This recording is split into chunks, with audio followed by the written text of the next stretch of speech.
शशाङ्कचक्रं सकरीटकुण्डलं सपीतवस्त्रं सरसीरुहेक्षणं सहारवक्षस्थलकौस्तुभश्रियं नमामि विष्णु शीर्षा चतुर्भुजं। नमस्कार, स्वागत है आप सभी का हमारे YouTube चैनल में। आज के इस वीडियो में आप श्रवण करेंगे मार्गशीर्ष मास के शुक्ल पक्ष की मोक्षदा एकादशी व्रत की कथा। चैनल पर नए हैं, चैनल को सब्सक्राइब कर दें, वीडियो को लाइक करके कमेंट में जय श्री कृष्णा जरूर लिख दें। मार्गशीर्ष शुक्ल पक्ष में मोक्षदा एकादशी का व्रत किया जाता है। मोक्षदा एकादशी का व्रत संसारिक सुखों की प्राप्ति, भगवान श्री हरि नारायण की विशेष कृपा प्राप्त कराता है और अंत में मोक्ष की प्राप्ति कराता है। इस व्रत का संकल्प करके यदि इस व्रत का फल अपने पितृगणों को समर्पित कर दें तो उनको भी मोक्ष की प्राप्ति हो जाती है। इस बार 2024 में मार्गशीर्ष शुक्ल पक्ष की मोक्षदा एकादशी का व्रत जो है वह 11 दिसंबर बुधवार के दिन किया जा रहा है। एकादशी तिथि 11 दिसंबर को सुबह 3:45 पर लगेगी और एकादशी 11 दिसंबर को सारे दिन रहने के बाद रात्रि में 12 दिसंबर में रात में 1:11 पर समाप्त होगी। इस व्रत का जो हरिवासर का समय है वह 12 दिसंबर को प्रातःकाल 6:30 तक रहेगा और इस व्रत का पारण जो है वह 12 दिसंबर को प्रातःकाल 7:05 से लेकर 9:10 के मध्य में किया जाएगा। एकादशी व्रत का पारण तुलसी मिश्रित गंगा जल से, भगवान के चरणामृत से अथवा मुख में चावल डालकर करें या फिर भगवान को खिचड़ी का भोग लगाएं और उस प्रसाद से एकादशी व्रत का पारण करें। अब आइए श्रवण करते हैं एकादशी महात्म्य की कथा, जिससे कि हमें इस एकादशी व्रत के नियम और पूजा विधि के बारे में मालूम चल जाए। एक बार प्रेम से कहिए, बोलिए विष्णु भगवान की जय, एकादशी माता की जय।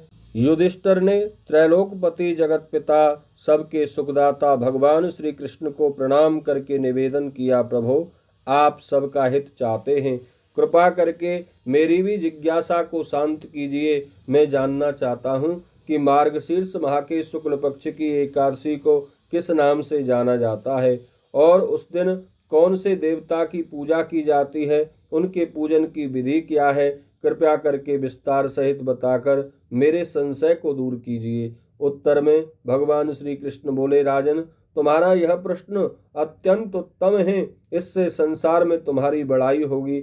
अब अपने प्रश्न का उत्तर ध्यान देकर सुनो। मार्गशीर्ष मास के शुक्ल पक्ष की एकादशी का नाम मोक्षदा एकादशी है। यह अनेक पापों का नाश करके मोक्ष देने वाली है। इस दिन भगवान दामोदर का पूजन करना चाहिए, भगवान श्री कृष्ण की पूजा करनी चाहिए। भगवान श्री कृष्ण का ही एक स्वरूप है जिन्हें दामोदर कहते हैं। यह पूजन श्रद्धा और भक्ति के साथ धूप दीप नैवेद्य आदि से करना चाहिए। अब मैं एक पौराणिक दृष्टांत तुम्हें सुना रहा हूँ, जिसके अनुसार इस व्रत के पवित्र पुण्य के प्रभाव से व्रत करने वाले के नरक में कष्ट भोग रहे माता पिता को किस प्रकार स्वर्ग की प्राप्ति हो गई।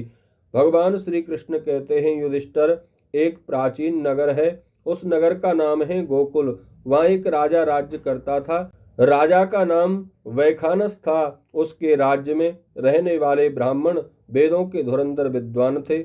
एक दिन राजा ने एक स्वप्न देखा, उसके पिता नरक का कष्ट भोग रहे हैं। स्वप्न की इस बात से वह बहुत दुखी हुआ और आश्चर्य में भी पड़ गया। प्रातःकाल हुआ तो उसने ब्राह्मणों को अपने देखे हुए स्वप्न की बात सुनाई। उसने कहा, ब्राह्मणों, रात में मैंने स्वप्न में अपने पिता को नरक में पड़ा देखा है। वह मुझसे कह रहे थे, पुत्र यहाँ से हमें छुटकारा दिलाओ। जब से उन्होंने मुझसे यह बात कही है मेरा चैन उड़ गया है। अब मुझे ना तो राजसुख सुहारा और ना ही धन दौलत हाथी घोड़े धन पुत्र आदि कुछ भी अच्छा लग रहा है। अब मैं क्या करूं, कहाँ जाऊं? इस दुख की आग में मेरा शरीर जल रहा है। कृपया करके कोई ऐसा उपाय बताइए जिससे मेरे पिता को नरक के कष्ट से छुटकारा मिल जाए। राजा की करुणा भरी कथा सुनकर ब्राह्मण बोले, राजन, यहाँ से थोड़ी दूरी पर एक मुनि रहते हैं, उनका नाम पर्वत है। वे तीनों काल, भूत, वर्तमान और भविष्य तीनों के जानने वाले हैं। आप जाकर उनसे मिलें, वह आपको इसका उपाय अवश्य ही बता देंगे। तो ब्राह्मणों के निर्देश के अनुसार राजा पर्वत मुनि के आश्रम पर गए। वहाँ अनेक योगी और मुनि शांत चित्त से तपस्या कर रहे थे। चारों वेदों के ज्ञाता पर्वत मुनि इस प्रकार बैठे थे जैसे मानो कोई दूसरे ब्रह्मा बैठे हों। राजा ने उन्हें दंडवत प्रणाम किया। मुनि ने उनसे कुशल मंगल का प्रश्न किया तो राजा ने बड़ी करुणा और विनम्र भाषा में कहा, ऋषि, आपके आशीर्वाद की कृपा से मेरी प्रजा भली भांति प्रसन्न है, पर एक विघ्न उपस्थित हो गया है जिससे मेरा मन बड़ा अशांत और विचलित हो रहा है। मैं मन की शांति प्राप्त करने का उपाय जानने की इच्छा से ही आपकी सेवा में प्रस्तुत हुआ हूँ। पर्वत मुनि ने आंखें मूंदकर कुछ देर तक भूत और भविष्य पर विचार किया, फिर बोले, राजन, अपने योग बल से मुझे तुम्हारे पिता के सब कुकृत्यों का पता चल गया है। उन्होंने पूर्व जन्म में अपनी पत्नियों में भेदभाव किया था। बड़ी रानी के कहने में आकर उन्होंने अपनी दूसरी पत्नी को, जो उनसे ऋतुदान की प्रार्थना कर रही थी, उसे निराश कर दिया था। इसी पाप के कारण वह नरकगामी हुए हैं। यह सुनकर राजा बैखानस याचना पूर्वक बोले, मुने, कोई ऐसा उपाय बताकर मुझे कृतार्थ करें जिसके करने से इस पाप से मेरे पिता को छुटकारा मिल जाए। मुनि बोले, राजन, मार्गशीर्ष महीने की शुक्ल पक्ष की एकादशी का उपवास करो। उस उपवास के फल का आप अपने पिता के नाम संकल्प करके छोड़ दें और उस एकादशी के व्रत के प्रभाव से अवश्य ही आपके पिता के पापों का नाश हो जाएगा और वे नरक से छुटकारा प्राप्त कर लेंगे। वे अवश्य ही मोक्ष पा लेंगे।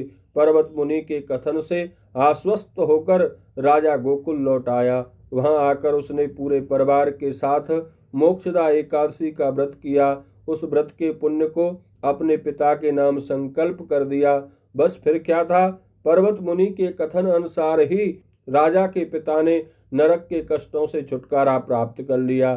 स्वर्ग में जाते हुए उन्होंने अपने पुत्र से कहा, बेटा, तुम्हारा कल्याण हो। इस मोक्षदा एकादशी का जो कोई भी व्रत करता है उसके सभी पापों का नाश हो जाता है और अंत में स्वर्ग को चला जाता है।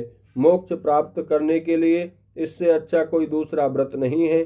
जो कोई इस एकादशी की कथा को श्रद्धा और भक्ति के साथ सुनता अथवा पढ़ता है उसे वाजपेयी यज्ञ करने का फल प्राप्त हो जाता है। मोक्ष प्राप्ति के लिए यह व्रत बेहद ही महत्वपूर्ण है और इस व्रत में भगवान दामोदर की पूजा की जाती है। भगवान दामोदर की पूजा तुलसी मंजरी से और धूप से करनी चाहिए। बेलपत्र के फल का सागार इस व्रत में ग्रहण करना चाहिए। बोलिए एकादशी माता की जय।